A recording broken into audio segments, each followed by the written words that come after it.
Welcome back, slide rule junkies. In this third video in the series, I will explain the A and the B scales on the basic slide rule. These are sometimes called the square scales. You see them here with A on the base and B on the slide is the typical setup. Some slide rules will only have one of A or B. Sometimes on advanced slide rules they have other scales which can perform some of the functions we're going to do with the A and B, and so they will sometimes leave off, some leave off A and B totally. Others have only one of the two. But on this basic Mannheim type slide rule, you typically have A and B. Okay, so what is the construction of the A and the B scale? Well, you can see they are identical, the same as the C and the D scale are identical. And they're also built logarithmically. The A and the B scale are actually half-length C and D scales. So if the distance from the left index to a number on the C or the D scale is the log of that number, on the A or the B scale, it's actually 1/2 the logarithm of that number. So the distance to 2 here on the C or the D scale is exactly twice the distance to 2 on the A or the B, where the distance on the A or B is half the distance. So distance to 3 here, half of that is the distance on the A or the B. So you can see that the A or the B scale gets repeated twice. It goes from 1 up to 10, or 1 here, and then it has another copy of the same exact thing repeated. So you get two half-size C scales. So actually, because they're just half-size C scales, you could use them for multiplication. Remember the classic off-scale problem 4 times 6. Let's try and do that in the way from the first video, but using the A and the B scale. So I found the 4 on the A scale like the D scale. Then I'm going to find the 1 on the B scale on the slide. Then if I came to 6 on the B scale on the slide, trying to replicate what we did in the first video, you see I'm not off scale. So you see, but this is usually not done because you can see it's hard to be accurate when you're doing this because they're so small. See, it should be 2.4. But in principle, you can do that off-scale multiplication without going off-scale. But in practice, that's not what the A and the B scale are used for. What are they used for? Well, the basic idea here is that the log of the square root of a number is 1/2 the log of a number.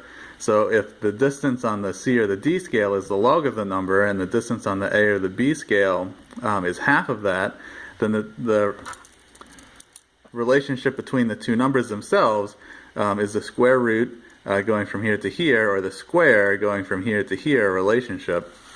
So in other words, lengths from 1 on A and B represent square roots with respect to C and D. They're half as long.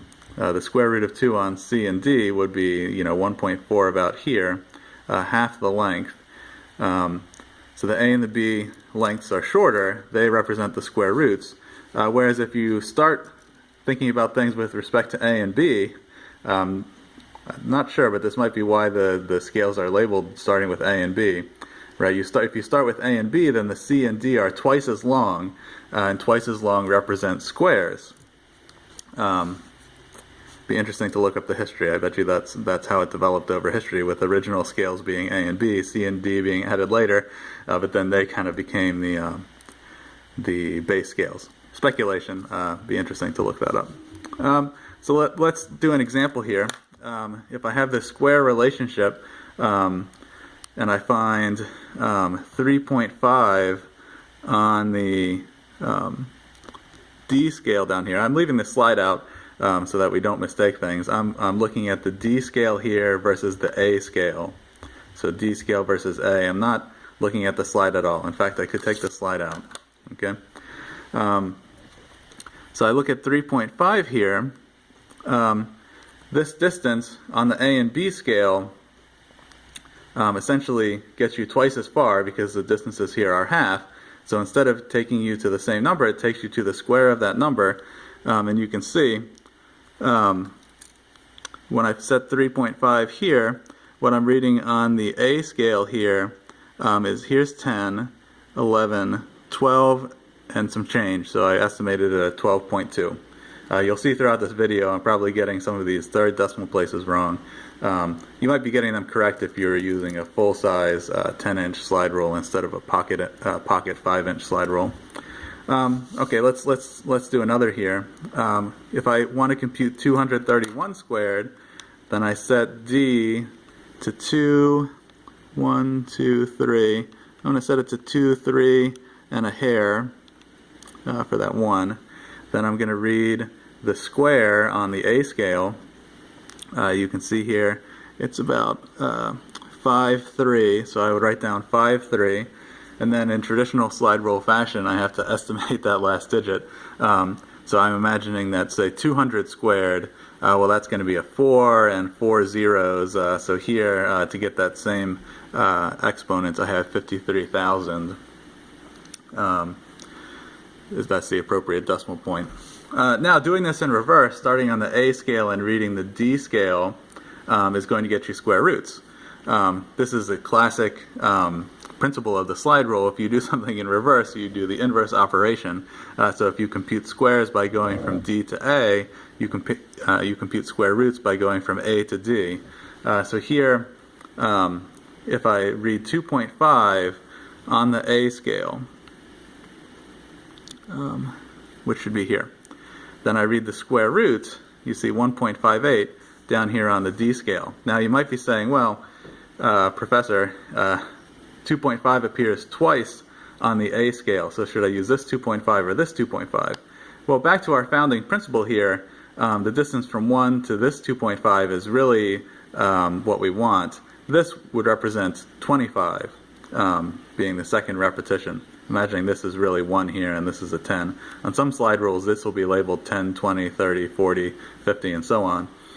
But if you want to take the square root of any number, and that number has to the left of the decimal point 1 digit, you use these, and 2 digit, you use these, right? So it would go 1 digit, 2 digits, 3 digits, 4 digits, 5 digits, 6 digits, always with even number of digits using the right, and odd number of digits using the left. Again, that's to the left of the decimal point. Okay, so as an example, let's compute square root of 4705. That's an even number of digits, or you can always count it out, right? 1, 2, 3, 4. I should be using this. So let's find 4, 7. I'm going to leave off the 0, 5 part. So using the right, we need to see it. Using the right side, I'm going to find 4, 7. Now here's the problem. Each of these tick marks represents 2. So here's 4, 6. Here's 4, 7 about here. No, sorry, I'm reading the cube scale. Here's 4, 7 here. We don't need to do that. Okay, so here's 4, 7. This is a problem when you're using the slide rule. You often look at the wrong scale. Common cause of slide rule mistakes, using the wrong scale. Okay, so here I've read 4.7 on the right half of the A scale because it has this number has 4 digits, an even number of digits. So I'm going to read the result down here on the D scale. Result is about 68, and I'm going to estimate, since it's between 2, 5, and then I'm going to so 685, and then I'm going to place that decimal place there because I'm estimating, say you had 3600 here, what would you get? 60, right? So this should be the correct placing of the decimal point there. Okay, now, so squares and square roots are the most common use of the A or the B scale versus the C or the against the C and the D scale. But there are some other creative uses. So let's see what we have here. So creative uses, we're going to do a few of these. So let's look at this 3.1 divided by 2.3. Now it seems like we're doing advanced slide rule here. So to do 3.1 divided by 2.3, I'm actually going to put the slide back. Going to need that. And what I'm going to do is I'm going to find 31 on the A scale. So I'm essentially going to do this calculation on the A and the B scale. So there's 31, right? It's on the second half, not the first half, which would be 3.1 or 310 or some number with an odd number of digits to the left of the decimal. So I'm going to use the right half, and I'm going to do a division essentially, so I need to move backwards a number that represents the distance of 2.3 squared. Now, what I can do is, instead of measuring that distance with the B scale, which would just divide by 2.3, I'm going to measure that distance with the C scale. So I'm actually going to find 2.3 here on the C scale. Let's see, right there. Because that distance here from 1 to the 2.3 on the C scale is actually twice as long as the distance is on the A scale, so it represents the square with respect to the A scale. So if I'm starting here on the A scale and I go back this distance, then I've gone back 2.3 squared as measured on the A scale. Okay? So on the A scale, see, now I'm reading about 5.7. 5.7 on the A scale. A little hard to see. I might be a little off from my calculation before. Well, I think that's the same. See, they're so small on the A scale on the pocket slide rule. Okay, so that's kind of cool. I did multiple operations with one slide. Let's try another one. Here's a common constant, square root of 3 over 2 from trigonometry. Just using some algebra, I know this is 3 over 2 times square root 3, unrationalizing. And then 3 over 2 is 1.5. So I should be able to do this if I could take 1.5 and divide by square root 3. So the way I'll do that is I'm now going to start on the D scale and find 1.5. There's 1.5. Now what I would like to do is move back a number which represents log of square root 3. I can find those numbers by using the B scale, measuring according to the B scale. Things on the B scale are half as long. So if I find the 3 on the B scale, I want to move back along the B scale to the index and then read that on the D scale, right? Essentially moving back half the distance I would have moved if I had aligned it with the C scale. So I'm dividing by square root 3 instead of 3. Dividing by 3 would be taking me farther along, right? The problem here is that the indices are now off scale, only slightly off scale though. But I'm looking for that one there. We know from before I might as well find that one over here. Okay. And then I'm reading the answer on the D scale on the bottom, and I'm estimating that to be 0.865. Okay? As a final creative use here, I'm going to compute 2 times square root 2. I'm going to use a similar idea to what I used in the previous example. I'm going to start with 2 on the D scale. I want to move to the right. Remember, multiplication is going to the right. Times square root 2. So, you know, I could use the estimate I know for that, like 1.414, right? But let's pretend we don't know that. So what I'm going to do is I'm going to use the 2 on the B scale. So first I'll align. Remember, this is the basic multiplication back from video 1. I'll align, and then I want to move to the right. I want to move really this 1.4 whatever distance here, but you see that distance is measured by the 2 on the B scale. Okay, so I align that with the 2 on the B scale instead of using the estimate that I know, and then I read the resulting estimate on the D scale there. You see it's about 2.5678 and some change here. Before I estimated 2.84, but I think the 4 is a little off. Okay, so there's more creative uses, and you start to see how if you're clever at using the slide rule, you can do multiple operations with one moving of the slide, which typically gets you a better result than a combined operation. We could square 2.3 and then do a division, but that's going to be 2 settings of something, right? Whereas here, I'm only setting things once to get higher accuracy. Okay. Now, at this point, you probably have guessed how the K scale, the cube scale, works. The cube scale is essentially the same principle as the A or the B scale, except it's 1/3 the size of a C or a D scale. So see, it runs from 1 to 1, right, essentially 10, and then from 10 to 100 here, and then essentially from 100 to 1,000. On some slide rules they are labeled like that, but on most slide rules they're all labeled with 1s. So you see 3 miniature copies of the C and D scales there. So you can use it the same, sans slide here.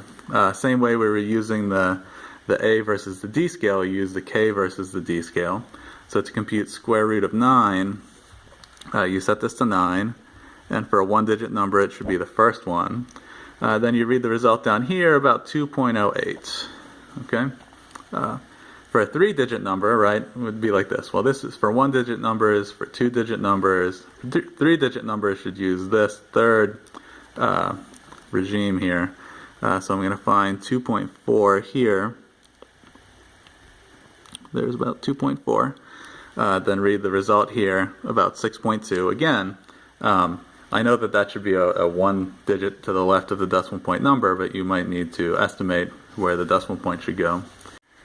In the last example, I'll do this in reverse, just as I can reverse reading A versus D and D versus A to read square roots versus squares. Here I want to read cubes instead of cube roots, so I'll find I already found it, the 3.5 here on the D scale, and then read the result on the K scale, about 43. Now, the cursor there is between 4.2 and 4.3. The marks are even smaller on the K scale, so larger slide rule is nice when you're in that scenario. And I know it should be a 2-digit number. Well, I'm in this middle regime versus this regime, so here 1-digit, 2-digit, 3 digits, of course, is also 4-digit, 5-digit, 6-digit, and so on. But I know that this should be a 2-digit number because 3 squared is 9, 4 squared is 3 cubed is 27, and I have a little more, so we'll get 43. Okay, I hope you enjoyed this basic use of the A, B, and K scales. Have fun.